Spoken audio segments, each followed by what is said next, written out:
guys, welcome back to the WODdoc Project 365, episode 840.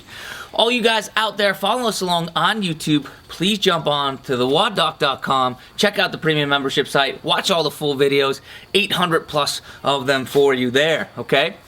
What we're talking about today is tips on this bad boy, the assault bike, okay? Now this is something I've given tips with in the past, and again, we're talking about getting our upper extremities more involved today. So what I have today is a little workout for you, a little drill that you can use. It's kind of an addition onto the previous drills we showed in the past. About 2 weeks ago, I talked about how we can utilize just the push strategy and just the pull strategy.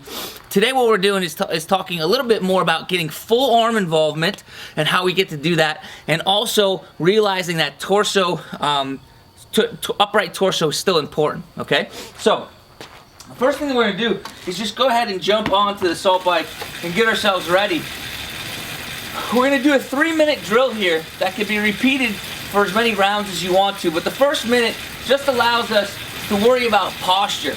Now, when we think about posture, the reason why this is important, the reason why it's important to think about posture is because if we allow our torso to collapse, what that also does is it blocks and doesn't allow any room for our diaphragm, okay? So then we end up breathing with a bunch of our chest muscles. It's going to further fatigue us. It's going to make it more difficult. Our oxygen exchange is going to be less, and we're not going to be able to breathe and recycle that energy as well as we can, okay? So the first thing that we care about is getting ourselves upright onto the seat, and then we're just going to utilize both our arms and our legs just like we normally would, but you're only concentrating.